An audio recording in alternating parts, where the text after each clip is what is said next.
ಅವರು ವೃತ್ತಿನಲ್ಲಿ ವಕೀಲರಾಗಿದ್ದಂಥವ್ರು. ಅವರು ನಮ್ಮನ್ನು ಅಗಲಿದ್ದಾರೆ.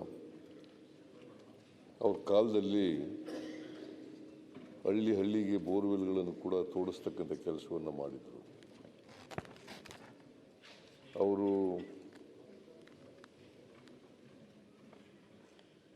ಶೃಂಗೇರಿ ವಿಧಾನಸಭಾ ಕ್ಷೇತ್ರದಿಂದ ಶಾಸಕರಾಗಿದ್ದಂಥವರು.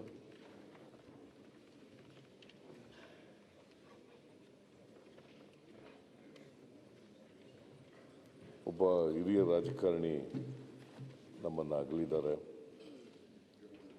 ಅವರ ಆತ್ಮಕ್ಕೆ ಚಿರಶಾಂತಿ ದೊರಕಲಿ ಅಂತೇಳಿ ನಾನು ಪ್ರಾರ್ಥನೆ ಮಾಡ್ತೇನೆ. ಕಾಕಾಸೋ ಪಾಂಡುರಂಗ ಪಾಟೀಲ್ ಇವರು ಕೂಡ ನಿಧನರಾಗಿದ್ದಾರೆ. ಹುಕ್ಕೇರಿ ತಾಲೂಕಿನ ಕಣಗಲ ಜಿಲ್ಲಾ ಪಂಚಾಯತಿ ಸದಸ್ಯರಾಗಿದ್ದರು. ಆ ಮೂಲಕ ರಾಜಕೀಯ ಪ್ರವೇಶ ಮಾಡಿ ಬೆಳಗಾಂನ ಕೇಂದ್ರ ಸಹಕಾರ ಬ್ಯಾಂಕ್ನ ನಿರ್ದೇಶಕರಾಗಿ ಕಾರ್ಯನಿರ್ವಹಿಸಿದರು. ಅವರು ಸಹಕಾರಿ ಕ್ಷೇತ್ರ, ರಾಜಕೀಯ ಮತ್ತು ನೀರಾವರಿ ಕ್ಷೇತ್ರಗಳಲ್ಲಿ ಭಾಳ ಆಸಕ್ತಿ ಹೊಂದಿದ್ದಂಥವರು. ಇವರು 3 ಬಾರಿ ಬೆಳಗಾವಿಯ ನಿಪ್ಪಾಣಿ ಕ್ಷೇತ್ರದಿಂದ ಆಯ್ಕೆಯಾಗಿದ್ದಂಥವರು. ಅವರು ನಮ್ಮನ್ನು ಇತ್ತೀಚೆಗೆ ಅಗಲಿದ್ದಾರೆ. ಅವರ ಆತ್ಮಕ್ಕೂ ಕೂಡ ಶಾಂತಿ ದೊರಕಲಿ ಅಂತೇಳಿ ಪ್ರಾರ್ಥನೆ ಮಾಡ್ತೇನೆ. ಶಿವರಾಜ್, ಏನು ಸಂತಾಪ ನಡೀತಿದೆ, ನೀವೆಲ್ಲ ಮಾತಾಡಿದ್ರೆ ಸಂತಾಪ ಯಾಕೆ ಬೇಕು? ಬಾರಪ್ಪ ಮಂತ್ರಿ, ನೀವು ಯಾಕೆ ಇಲ್ಲಿ ಒಂದು ಪಾವಿತ್ರತೆ ಇಲ್ವಾ ಸಂತಾಪಕ್ಕೆ? ಯಾರಿಗೆ ಮಾತಾಡಬೇಕಿದ್ರೆ ಹೊರಗೆ ಹೋಗಿ ಮಾತಾಡಿ. ಇಲ್ಲಿ ಏನೋ ಒಂದು ದುಃಖದ ವಿಚಾರ ಆಗಿ ತೀರೋಗಿದೆ, ಅವರಿಗೆ ಸಂತಾಪ ವ್ಯಕ್ತಪಡಿಸಿದ್ದಾರೆ. ಅವರ ಕುಟುಂಬದ ಅಭಿಮಾನ ನೋಡ್ತಾ ಇದ್ದಾರೆ.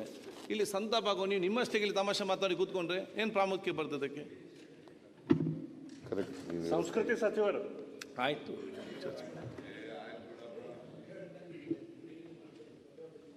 ಶಿವರಾಜ್, ಇದಕ್ಕೊಂದು ಅವ್ರು ಹೇಳಿದ್ರು ಅಂತ ಹೇಳಿ ನೀವೊಂದು ಸೇರಿಸ್ಬೇಕು ಅಂತಲ್ಲ.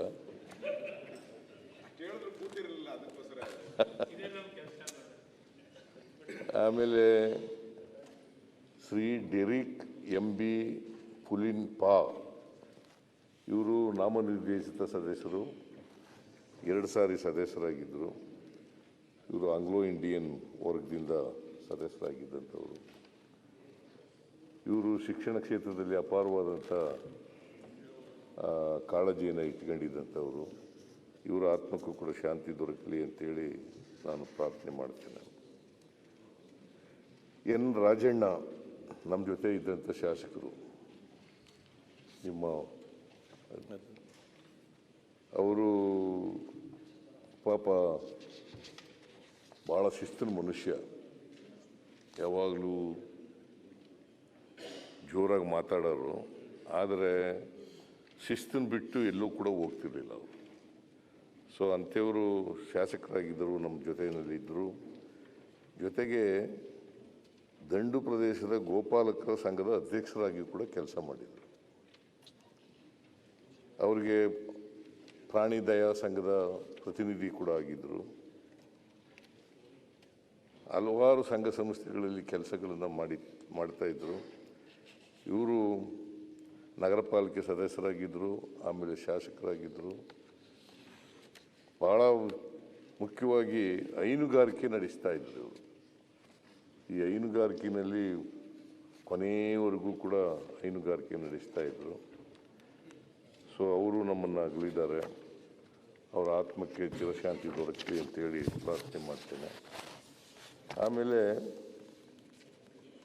ಡೇವಿಡ್ ಸಿಮಿಯಾನ್ ಮೇಲ್ಮನೆ ಸದಸ್ಯರಾಗಿದ್ದರು, ಗುಲ್ಬರ್ಗದವರು. ಅವರು ಕೂಡ ನಮ್ಮ ಜೊತೆಯಲ್ಲಿ ಇದ್ದಂಥವರು, ನಮ್ಮ ಪಾರ್ಟಿನಲ್ಲಿ ಇದ್ದಂಥವರು. ಅವರು MA ಪದವೀಧರರಾಗಿದ್ದರು.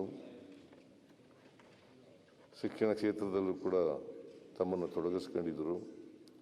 ಅವರು 96ರಿಂದ 2002ರವರೆಗೆ ವಿಧಾನ ಪರಿಷತ್ತಿನ ನಾಮನಿರ್ದೇಶಿತ ಸದಸ್ಯರಾಗಿದ್ದರು. ಆಮೇಲೆ ಉಪ ಅಧ್ಯಕ್ಷರಾಗಿದ್ದರು. ಆಮೇಲೆ ಸ್ವಲ್ಪ ದಿನ ಹಂಗಾಮಿ ಸಭಾಪತಿಗಳಾಗಿ ಕೂಡ ಕೆಲಸ ಮಾಡಿದರು. ಅವರು ಕೂಡ ಇತ್ತೀಚೆಗೆ ಆಗಲಿದ್ದಾರೆ ನಮ್ಮ ಜೊತೆ ಇದ್ದಂಥವರು. ಅವರ ಆತ್ಮಕ್ಕೂ ಕೂಡ ಚಿರಶಾಂತಿ ದೊರಕಲಿ ಅಂತೇಳಿ ನಾನು ಪ್ರಾರ್ಥನೆ ಮಾಡ್ತೇನೆ. ಆಮೇಲೆ ಡಾಕ್ಟರ್ ಎನ್ ತಿಪ್ಪಣ್ಣ ಇವರು ವಕೀಲರಾಗಿದ್ದರು, ವೃತ್ತಿನಲ್ಲಿ ಒಳ್ಳೆ ಲಾಯರ್ ಕೂಡ ಆಗಿದ್ದರು. 3 ಬಾರಿ ವಿಧಾನ ಪರಿಷತ್ತಿಗೆ ಸದಸ್ಯರಾಗಿ ಕೆಲಸ ಮಾಡಿದ್ದಾರೆ. ಆಮೇಲೆ ಸ್ವಲ್ಪ ದಿನ ಹಂಗಾಮಿ ಸಭಾಪತಿಯಾಗೂ ಕೂಡ ಕೆಲಸ ಮಾಡಿದ್ದಾರೆ. ಇವರು ಭಾಳ ಮುಖ್ಯವಾಗಿ ಶಿಕ್ಷಣ ಕ್ಷೇತ್ರದಲ್ಲಿ ತಮ್ಮನ್ನು ತೊಡಗಿಸ್ಕೊಂಡು ಕೆಲಸ ಮಾಡ್ಕೊಂಡು ಬಂದಿದ್ದರು. ಅವರು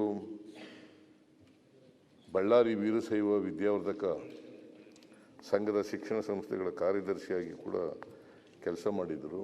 ಮತ್ತು ಕರ್ನಾಟಕ ವಿಶ್ವವಿದ್ಯಾಲಯದಲ್ಲಿ ಸಿಂಡಿಕೇಟ್ ಮೆಂಬರು,